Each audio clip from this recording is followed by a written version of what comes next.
കേരളം അതിൻ്റെ പാരമ്പര്യം കാത്തു. കാരണം എവിടെ ഭീകരവാദ പ്രവർത്തനം ഉണ്ടായാലും എന്ത് പ്രശ്നം ഉണ്ടായാലും അവസാനം അത് കേരളത്തിലേക്കായിരിക്കും എത്തി നിൽക്കുന്നത്. അതിപ്പോൾ കുംഭമേളയിലും ഒരു അട്ടിമറി ഉണ്ടായി, അതിൻ്റെ അവസാന അന്വേഷണം കേരളത്തിൽ എത്തി നിൽക്കുകയാണ്. അതിൻ്റെ കൂടുതൽ വിവരങ്ങൾ എന്താണ്? നിയമം അനുസരിക്കാതെയും നിങ്ങൾ പ്രവർത്തിച്ചോളൂ എന്നാണ് NIAയോട് യോഗി ആദിത്യനാഥ് പറഞ്ഞിരിക്കുന്നത്. അതായത് ഏകദേശം 120ഓളം പേരാണ് കുംഭമേളയെ തകർക്കാനായി പ്രയാഗ്രാജിലേക്ക് എത്തിയത്. അപ്പൊ കുംഭമേളയെ തകർത്താൽ അവന്റെ 7 കുലം ഞാൻ മുടിക്കും എന്ന് നേരത്തെ തന്നെ യോഗി ആദിത്യനാഥ് കൃത്യമായി പറഞ്ഞിട്ടുണ്ടായിരുന്നു. ആ പറച്ചിലിൽ യാഥാർത്ഥ്യമാകാൻ പോകുന്നു എന്നുള്ളത് നമുക്കറിയാം.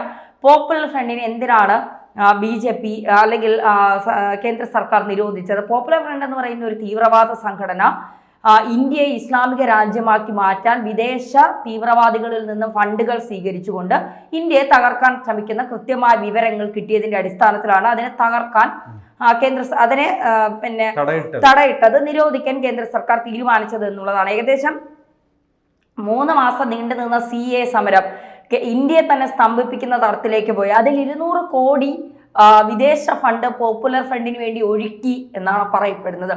അന്ന് എല്ലാവരും ചോദിച്ചു, ഈ CA സമരം നടക്കുമ്പോൾ എന്തുകൊണ്ട് അമിത്ഷായും മോദിയും മിണ്ടുന്നില്ല? CA സമരം അവസാനം പോയി നിന്ന് കലാപത്തിലേക്കാണ്.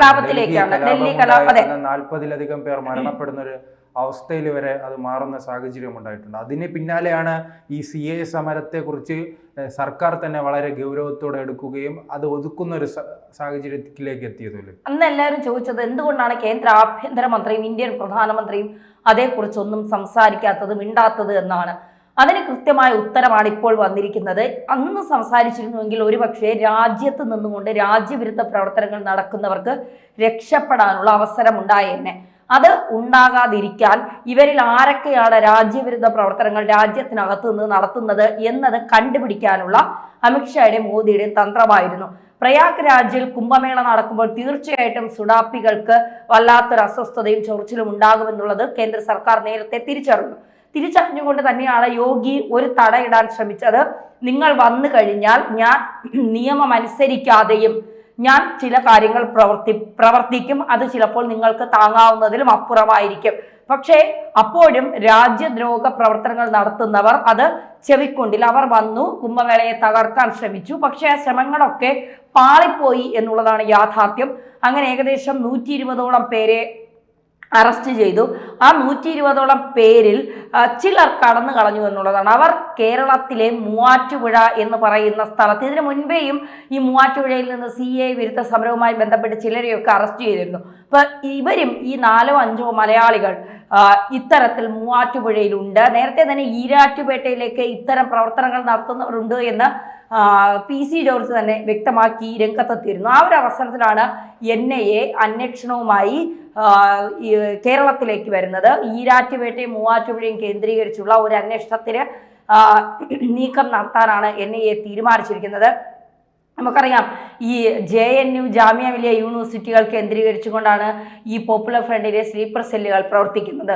കാരണം ഇന്ത്യക്കെതിരെ മുദ്രാവാക്യങ്ങൾ മുഴക്കുക, ആസാദി പോലുള്ള മുദ്രാവാക്യങ്ങൾ ഇന്ത്യക്കെതിരെ മുഴക്കിക്കൊണ്ട് ഇന്ത്യയിൽ നിന്നുകൊണ്ട് ഇന്ത്യക്കെതിരെ പ്രവർത്തിക്കുന്ന ചില ശക്തികളുണ്ട്. അവരെ പൂർണ്ണമായും ഇല്ലാതാക്കുക എന്നുള്ള കേന്ദ്ര സർക്കാരിന്റെ നയമാണ് നമ്മൾ ഈ ഓപ്പറേഷൻ 120 കാണേണ്ടത് എന്നുള്ളത്. പ്രയാഗ്രാജ് എന്ന് പറയുന്ന അല്ലെങ്കിൽ കുംഭമേള എന്ന് പറയുന്ന വ്യത്യസ്ത സംസ്കാരത്തിന്റെ ഭാഗമായ ഒരു മേളയിലേക്ക് ഏകദേശം 37 കോടി ജനങ്ങൾ വരുമെന്നാണ് കണക്ക്.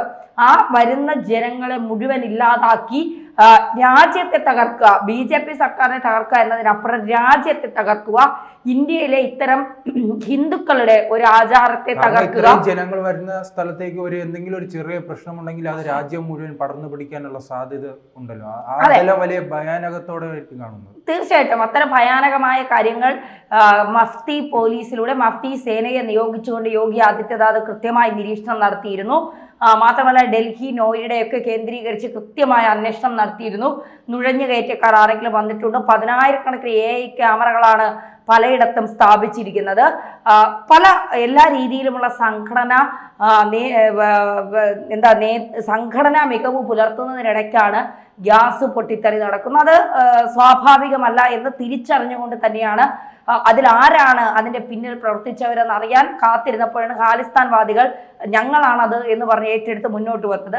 അത് കഴിഞ്ഞതിന് ശേഷമാണ് ഈ തിക്കിലും തിരക്കിലും പെട്ട് പലരും മരണപ്പെട്ടു എന്ന് പറയുന്നത്. അപ്പോൾ അതിനു മുൻപേ ഈ 100ഓളം പേർ തറയിൽ കിടക്കുന്ന ഒരു വീഡിയോ ഒക്കെ പുറത്തു വന്നിരുന്നു. അവരുടെ പുറത്തേക്ക് വരുന്നവർ ഇറങ്ങി എന്താ പറയുക, ഈ നടക്കുന്നതിനിടയിൽ കാല് തെറ്റിയാണ് വീടിന് അപകടമുണ്ടായതെന്ന് പറയുന്നു. ഇപ്പോൾ വിനീതിനെ പോലുള്ള കായിക താരങ്ങൾ പറയുന്ന അവിടെ VVIPകൾക്ക് മാത്രമേ സുരക്ഷയുള്ളൂ, അവർക്ക് മാത്രമേ സംരക്ഷണം നൽകുന്നുള്ളൂ, പാവപ്പെട്ടവനോ അല്ലെങ്കിൽ സാധാരണക്കാർക്കും അവിടെ കൃത്യമായ സംരക്ഷണം നൽകുന്നില്ല എന്നുള്ളത്.